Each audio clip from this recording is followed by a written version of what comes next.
사랑하는 자여, 내 영혼이 잘됨같이 내가 범사에 잘되고 강건하기를 내가 간구하노라. 오늘도 은혜스러운 하나님의 말씀을 상고하기 전에 우리 최은혜 집사님이 반주하고 우리 최혜정 선생님이 플러스로 먼저 하나님께 영광을 돌리시겠습니다.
하나님의 말씀은 살아있고 활력이 있어 좌우의 날선 어떤 검보다도 예리하여 혼과 영과 및 관절과 골수를 찔러 쪼개기까지 하며 또 마음의 생각과 뜻을 판단한다고 히브리서 4장 12절은 말씀합니다.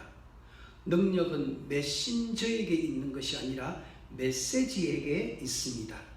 오늘 살아계신 하나님의 말씀의 가끝이 모든 예배자들의 심령에 들어와 영혼이 소생되고 회복되어지는 역사가 있기를 주의 이름으로 간절히 축복합니다. 민수기 23장 19절 말씀에 보면 하나님은 사람이 아니시니 거짓말을 하지 않으시고 인생이 아니시니 후회가 없으시도다 라고 말씀합니다. 그러나 우리 인생은 후회가 많이 있습니다. 공부 좀 더 할 걸, 건강 좀 미리 챙길 걸, 돈 좀 모아 놓을 걸, 그때 그 사람과 결혼하지 말 걸. 그런데 인생이 70이 되고 80이 되면 그 후회하는 것이 주로 가족에 관한 후회라고 말합니다. 살아생전에 남편에게 잘 할 걸, 그때 내 아내의 눈에 눈물 빼지 말 걸, 자녀들과 함께 좀 여행을 다닐 걸 하는 이러한 후회가 남는다고 합니다. 결국 모든 인생이 뒤늦게 깨닫는 것은 바로 평소에 가족들에게 잘 할 걸이라는 후회라고 합니다. 룻은 그런 면에서 남은 가족에게 진짜 잘한 인물입니다. 이것이 보아스의 귀에 들려지고 은혜로 이어지는 연결고리가 되었습니다. 가족에게 진짜 잘한 룻과 룻에게 은혜를 베풀려고 하는 보아스의 만남 속으로 함께 말씀을 통해 살펴보기를 원합니다. 첫째로 보아스의 정보력과 능력 사용에 관한 것입니다. 보아스는 베들레헴에서 유력한 자라고 말합니다. 유력하다는 것은 부유하다는 말입니다. 여러분 보아스가 한번 도와주기로 마음먹으면 아무리 여러분 쓰러지고 소망이 없는 가정도 단박에 리빌딩되고 회복되어지는 그러한 능력을 보아스는 가지고 있습니다. 보아스는 또한 정보력이 굉장히 빠릅니다. 보아스가 룻이 처음으로 대면했을 때 룻은 깜짝 놀랍니다. 나는 저 사람 보아스에 대해서 많이 알지 못하는데 대화하는 중에 들어보니까 보아스는 나에 대하여 모든 것을 꿰뚫고 있다는 것이죠. 출생이 어딘지, 결혼 생활은 어떠했는지, 그 후의 삶은 또 어떻게 돌아갔는지, 남은 가족에게 어떻게 대하고 있는지 모든 것을 다 꿰뚫고 있었던 것입니다. 우리는 여기서 보아스에게 참 귀한 것을 배웁니다. 타인에 대한 정보를 내가 많이 내 손에 쥐고 있다는 것은 유리한 패를 내가 쥐고 있다는 말이거든요.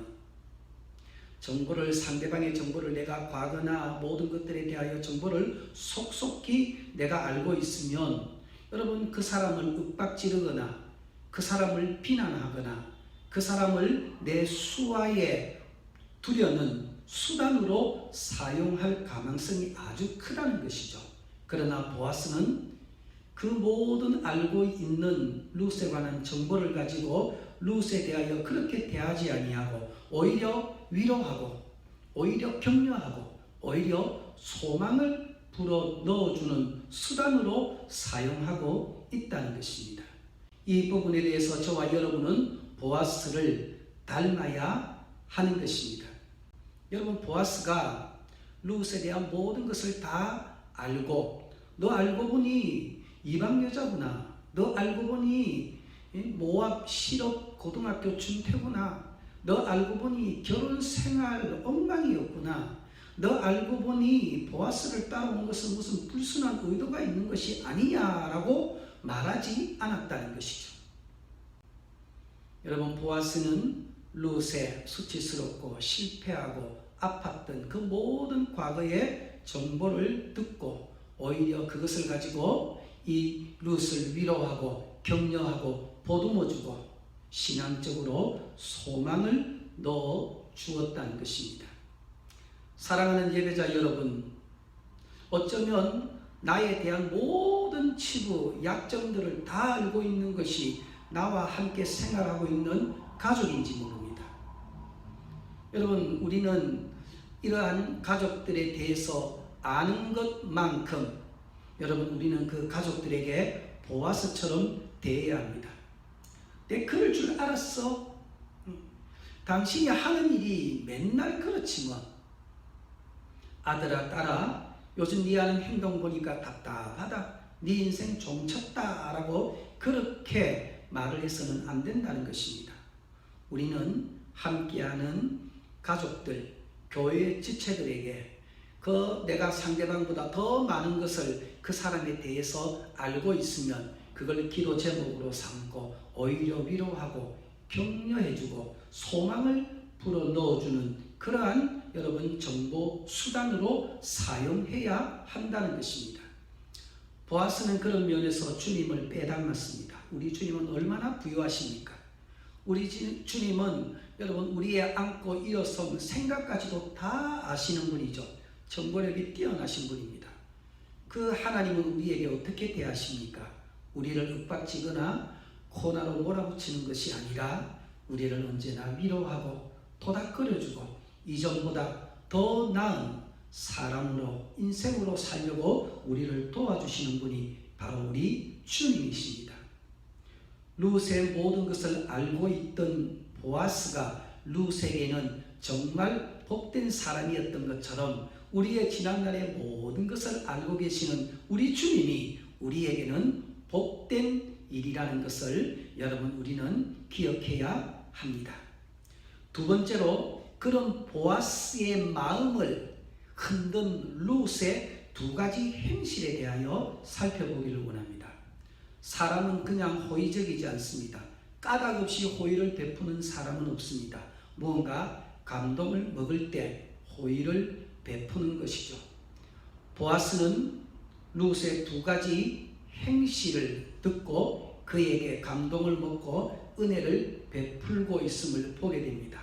그것은 룻의 지난날의 삶의 어떤 사건이 아니라 그 사건에서 대하는 룻의 태도를 보고 큰 감동을 먹은 것입니다. 그 첫 번째로 행실이 바로 신앙적인 결단 부분입니다. 또 하나는 남편이 죽은 후로 남은 가족에 대한 룻의 인애입니다. 여러분 성경에 보면 내 남편이 죽은 후로 네가 나오미에게 행한 모든 행실을 내가 알고 감동을 먹었다고 말하는 것입니다. 사실 남편이 죽으면 시어머니와 무슨 관계가 있습니까? 아무 관계가 없습니다. 그럼에도 불구하고 룻은 시어머니와 좋은 관계를 가지며 그 남은 가족에게 여러분 최선을 다해서 섬겼다는 것입니다. 이것이 보아스에게 여러분 잔잔한 마음의 감동을 준 것입니다. 사랑하는 예배자 여러분, 보아스가 감동을 먹은 것은 신앙적인 부분과 함께 남은 가족에게 인애를 베푼 그 부분입니다. 이것을 따로따로 나누려고 하지 마십시오. 얼마 전에 봉준호 감독의 기생충이라는 영화가 아카데미 4강왕을 달성했습니다. 작품상, 각본상, 감독상, 국제 장편 영화상. 여러분 정말 엄청난 쾌거죠. 봉준호 감독은 4개의 각각의 트로피를 받고 기뻐했습니다. 그러나 보아스가 룻에 지어진 트로피는 2개가 아닙니다. 신앙적으로 결단한 잘한 부분과 남은 가족에게 행한 인애의 트로피를 양손에 지어준 게 아닙니다. 신앙적인 결단의 부분을 녹이고 남은 가족에게 행한 인애적인 부분을 함께 녹여서 룻의 손에 한 트로피를 지어주고 이러한 부분을 하나님이 기뻐하시고 내게 상을 주실 것이라고 말한 것입니다. 우리는 우리의 신앙생활만큼이나 가정생활에 집중해야 합니다. 하나님이 우리의 신앙생활도 주의 깊게 보지만 우리의 가정생활에서 가족에게 대하는 태도도 주의 깊게 보신다는 것을 한시라도 잊어서는 안 되는 것입니다. 그 이유가 무엇입니까? 에베소서를 읽어보면 그 이유가 무엇인지를 알게 되어집니다. 가정과 교회는 신적 기관입니다. 하나님이 디자인하시고 하나님이 이루시고 하나님이 복을 주셔서 하나님의 뜻을 이루는 기관이 가정과 교회이기 때문에 그렇습니다. 사랑하는 성도 여러분, 교회에서는 천사의 얼굴인데 집의 가족들에게는 분노하고 화난 얼굴로 대하지 마십시오. 교회 신앙생활할 때는 부드러운 언어, 소망과 위로와 격려의 말을 하는데 가족들에게는 분노의 말과 찌르는 말을 하지 마십시오. 보아스가 룻의 2가지 행실을 함께 묶어서 본 것처럼 우리 하나님도 우리의 교회 생활과 우리의 가족들에 대하는 나의 태도를 동시에 보시고 있다는 사실을 우리는 꼭 기억해야 하는 것입니다. 사랑하는 예배자 여러분, 가족에게 조건부적인 인애를 버리고 그럼에도 불구하고 인애로 대하십시오. 룻은 남편이 죽은 후 그럼에도 불구하고 나와 전혀 이제는 헤어져도 관계가 없는 나오미를 끝까지 섬기며 사랑하며 효를 다했던 것입니다. 여러분, 우리 가족에게 내가 지금 이러한 조건을 너로부터 받았으므로 내가 가족을 사랑하고 가족을 위해서 일한다는 이런 조건부적인 인애는 하나님이 요구하는 인애가 아닙니다. 내 컨디션이 나쁨에도 불구하고 오늘 내가 직장에서 스트레스를 많이 받았음에도 불구하고 내 수익이 반토막이 났음에도 불구하고 오늘 월급이 반으로 내 손에 들려지셨음에도 불구하고 여전히 사랑하고 여러분 격려하고 보듬어주는 이러한 여러분 가족이 되기를 주의 이름으로 간절히 축복합니다. 가족은 내가 화풀이하는 대상이 아니라 사랑하고 아끼고 보듬는 대상이라는 것을 우리는 꼭 기억해야 하는 것입니다. 세 번째로, 가족에게 진짜 잘하면 유력한 자를 하나님이 붙여주십니다. 보아스와 룻이 첫 만남을 가졌을 때 누구의 마음이 흔들립니까? 사실 알고 보면 보아스의 마음이 여러분 좀 흔들리거든요. 야, 괜찮은 여자다. 이 여자와 이 가정에 내 남은 인생이 엮여도 괜찮겠구나. 만약에 기회가 된다면 이 집을 위하여 내 재산의 일부가 손실이 와도 나는 손해볼 것이 없겠구나 라고 어쩌면 여러분 마음을 먹었는지 모릅니다. 조금 시간이 지났을 때, 그런 기회가 주었을 때 보아스가 여러분 정면에 나서서 여러분 기업을 무르고 룻과 결혼하는 것을 볼 때 여러분 이 첫 만남에서부터 여러분 보아스의 마음이 여러분 흔들리기 시작하고 룻에게 점점 가까이 갔다는 것을 우리는 알 수 있게 되어집니다. 보아스는 신앙적인 결단력과 남은 가족에게 대하는 인애의 그 모습을 통해서 이 가족과 함께 남은 생애를 보내도 되겠다라고 마음을 먹었을 것입니다. 사랑하는 예배자 여러분, 우리 가정을 세우고 하나님의 나라의 빛을 발하는 보아스와 같은 유력한 자가 여러분 들어오기를 주의 이름으로 축복합니다. 그러려면 우리는 남은 가족에게 룻처럼 진짜 잘 해야 합니다. 우리가 남은 가족에게 대하는 이 모습은 가족밖에 모를 것 같아도 주위의 사람들이 알고 내가 알고 하나님이 아시고 계십니다. 시편 127편에 보면 사람들이 자기 집을 세우려고 얼마나 수고를 합니까? 아침부터 늦은 시간까지 땀 흘리면서 자기 집을 세우려고 합니다. 그러나 여호와 하나님이 집을 세워주시지 아니하면 그 모든 수고가 헛되도다라고 말하는 것을 볼 때 우리는 교회와 가정 이 두 신적 기관에 교회의 지체들과 내 가정의 식구들에게 정말 그리스도의 인애로서 아끼고 사랑하고 보듬어주면 하나님이 우리 가정에 좋은 사람을 보내주실 것이라는 것을 믿기를 주의 이름으로 축복합니다. 여러분 우리 교회도 그렇죠.